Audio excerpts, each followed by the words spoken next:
Yo, what is up? It is your boys that are back with part 2 to what if Deku had Jake Long's powers. On the last part, I definitely saw that you guys definitely enjoyed the last video. I mean, you guys smashed 65 likes. So this part, I'm gonna need 55 likes for part 2. If you guys can't hit that, I won't be uploading Jake Long part 3 tomorrow, but since you guys smashed it, I'm definitely going to be uploading 2 videos today.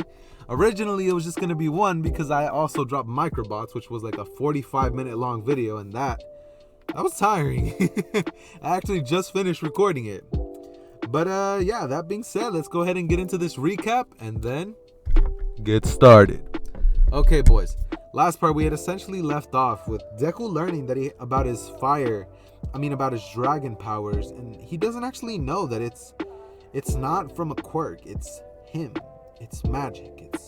It's something that he inherited from his family long ago. Jake Long being one of his ancestors, and I just figured that it worked because Jake Long has green hair, Deku has green hair, and for those of you who might be wondering, yes, Deku looks exactly like what the dragon in the thumbnail looks like, because the green hair, it just works perfectly. Except it's nappy in terms of the green hair. The green hair would be a little nappy, and the dragon would actually be bigger and a little bigger and buffer, because Deku actually trained way harder than Jake Long did, since he wasn't able to train with it as much as Deku could. And Deku, since he can just classify it as a quirk, can use it out in public and whenever he wants. So he would definitely be around the level that Jake Long was at when he was around 20 something. So you guys already know he's not playing any games.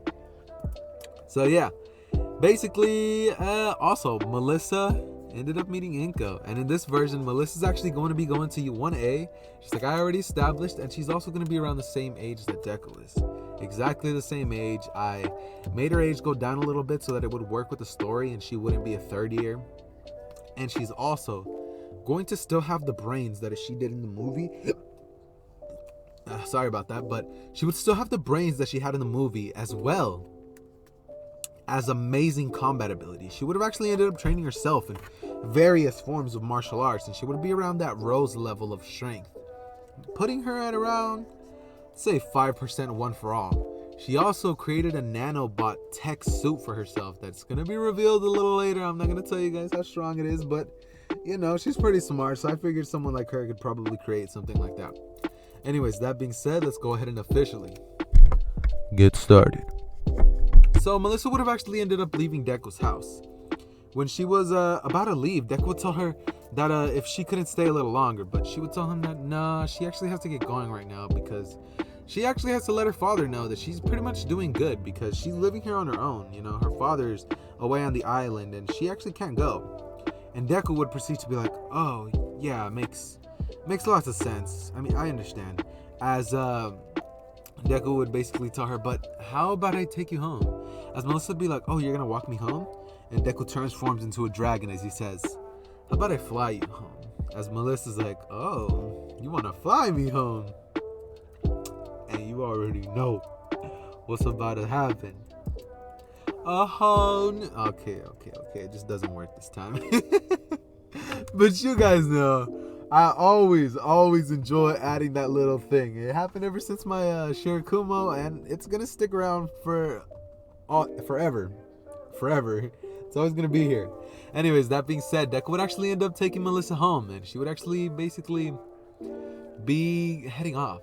Now, before she heads off, she would actually give Deku a little smoochy smooch, you know, a little some.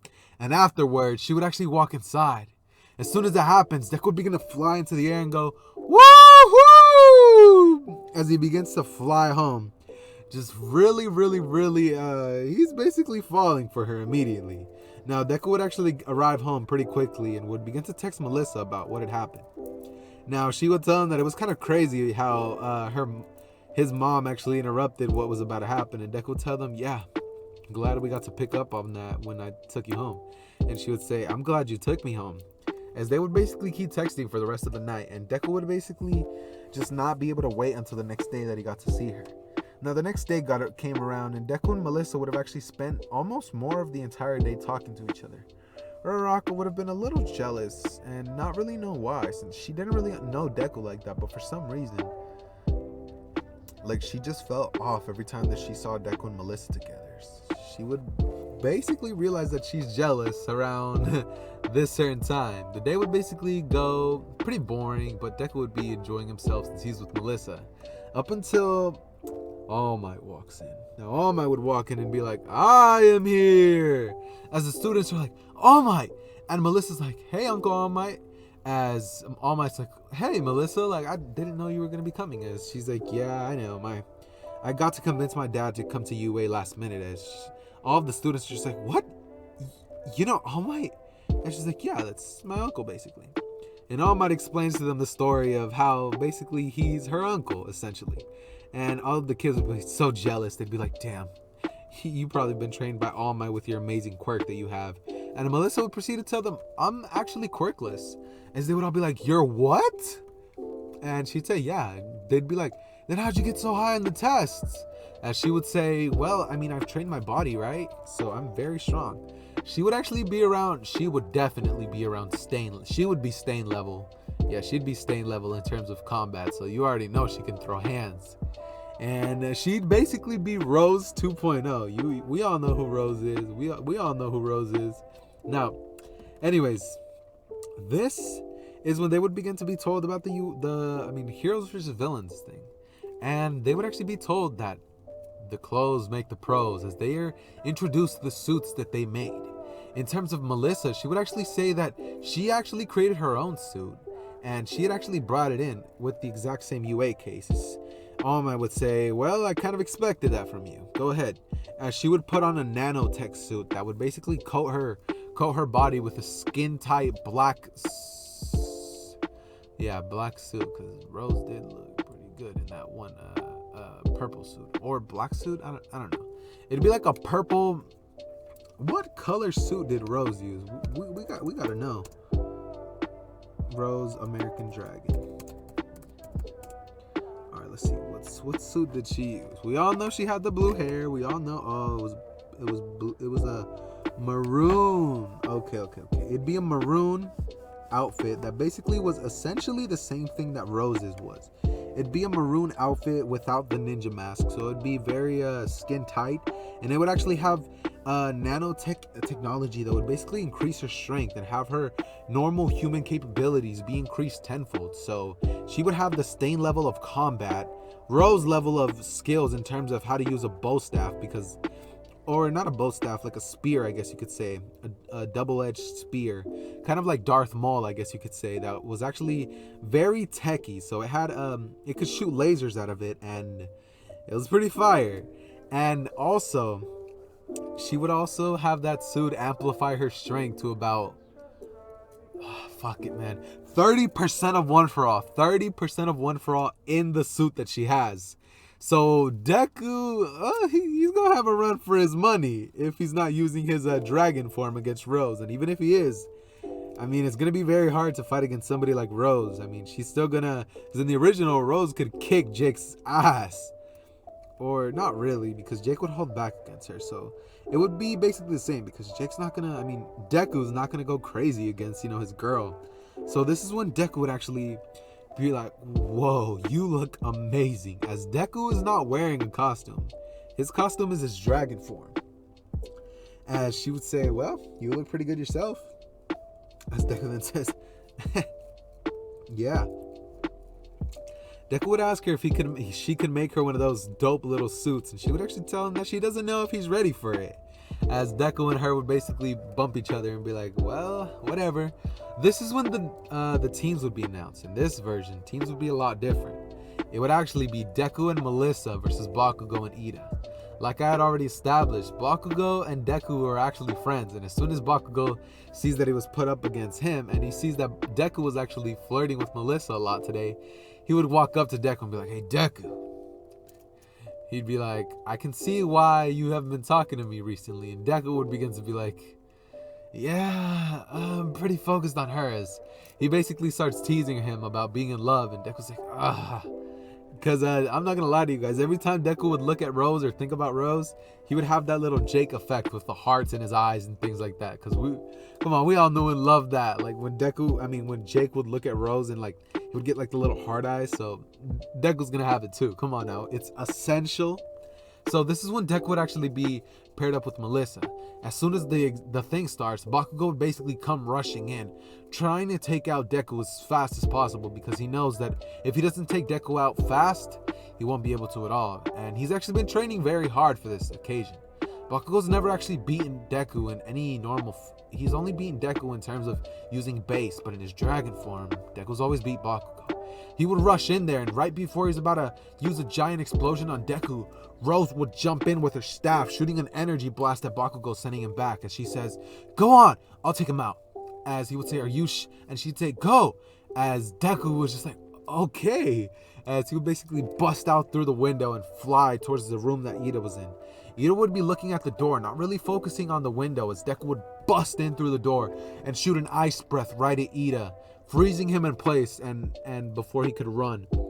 And Deku would proceed to just sit there smirking at Ida as he walks up to the bomb slowly.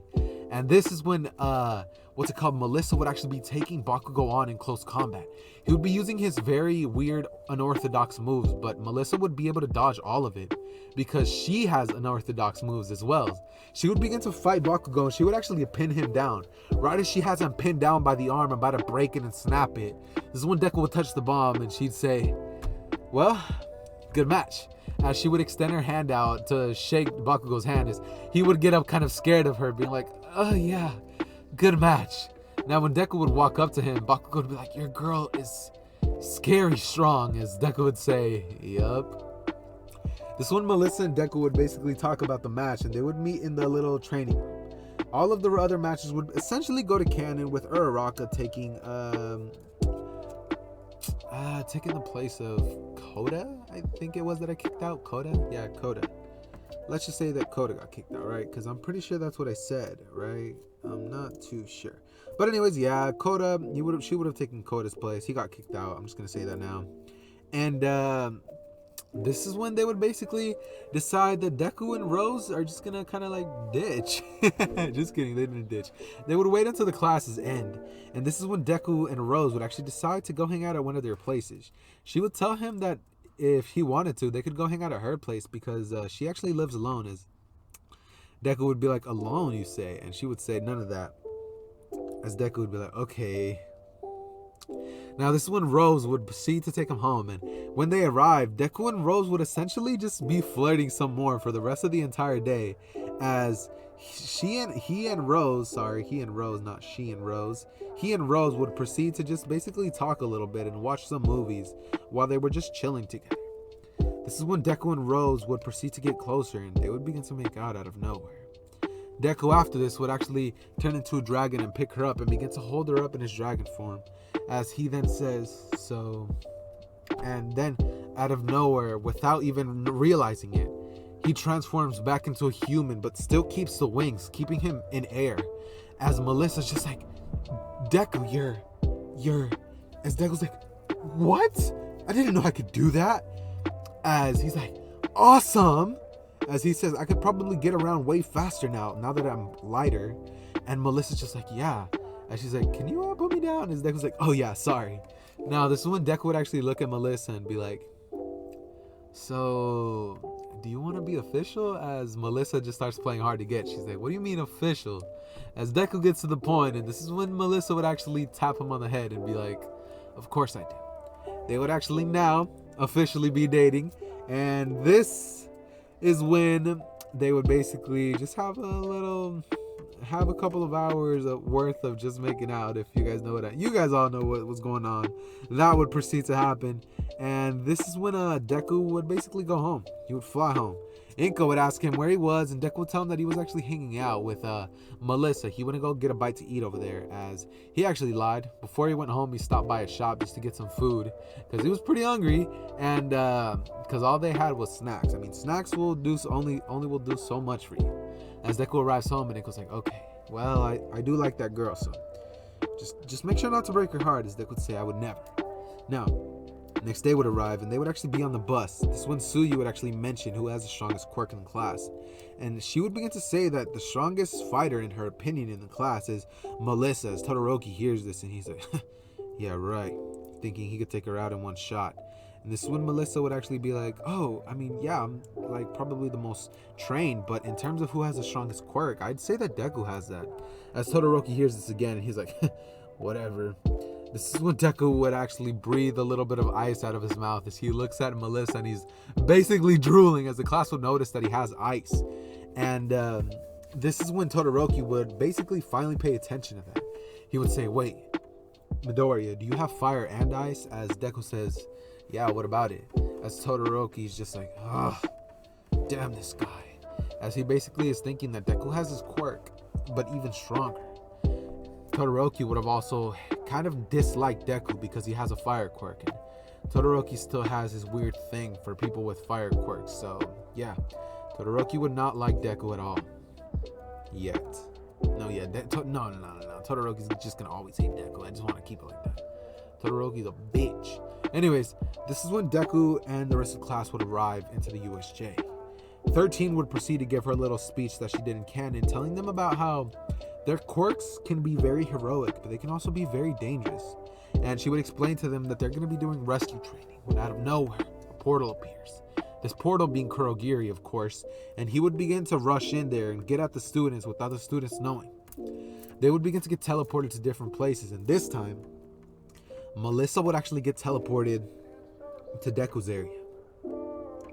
Deku, Melissa, Suyu, and Mineta would arrive as Deku turns into a dragon immediately and catches Melissa midair. He would catch her and ask her if she's okay, as she says, I had it.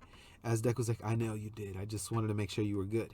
As she would basically be smiling as Deku would take her down. He would basically rush in there, grab Suyu and Mineta and fly them back to shore, where they would basically see that Aizawa was actually fighting. This is when Deku would say, Sue, Mineta, you guys head back. Me and Melissa will take care of this. As Melissa and Deku jump in to help Aizawa. Deku shifts out of his dragon form and he begins to just body the people on his own. As Aizawa was like, what are you guys doing here? As Deku says, it looks like you need help and we're gonna do that. Just because you're a pro doesn't mean you can't get overwhelmed. As Aizawa just kind of like, overwhelmed, you say. This is when they would proceed to take out all the villains, and Aizawa would begin to rush at Shigaraki. When Shigaraki says, Nomu, kill him. As the Nomu appears out of nowhere and goes in to attack Aizawa to break one of his arms. But before he can, Deku would turn into a dragon and rush at the Nomu, grabbing it and having a sort of tug of war with it in terms of strength. The Nomu and Deku would battle forwards and backwards, deciding who has the strongest amount of power, as the Nomu would basically try to headbutt Deku, but Deku would dodge it and have his tail slap the Nomu away. The Nomu would roar at him. The Nomu would roar at him as it basically like tries to attack at Deku again. This is when Deku and the Nomu would get into a fierce battle, and Aizawa would proceed to cancel the Nomu's quirk, rendering its shock absorption and regeneration useless. He would take those quirks away, meaning that it would have nothing but the super strength. And this is when Deku would basically freeze the Nomu's arms as the Nomu just breaks out of the ice, and it proceeds to just keep fighting as Deku decides that that's not enough.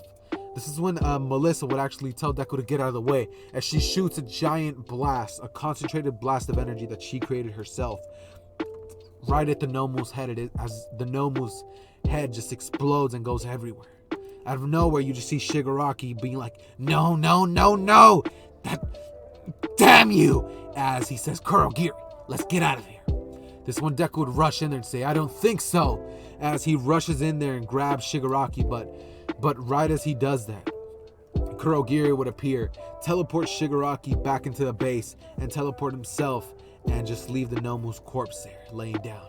This is when Aizawa would proceed to look up at Deku and Melissa and be like, you guys, thank you. You guys helped me a lot. That beast seemed to have that beast had more than one quirk, and it most likely would have taken me out. As Deku proceeds to say that it was no problem, and Aizawa would actually end up getting a sort of liking towards Deku, as well as Melissa for helping him out in that situation. Deku and Melissa would basically begin to look at each other and just kind of like fist bump as they're like, we did it. This is the first target we've ever taken out together. and the cleanup would go to Cannon, just like it normally does, and they would have a 2-week break. Yeah, I'm gonna give them a 2-week break to prepare for the UA festival. That being said, guys, this is going to mark the end of the video. If you guys enjoyed, make sure to leave a like. And that being said, Zether out.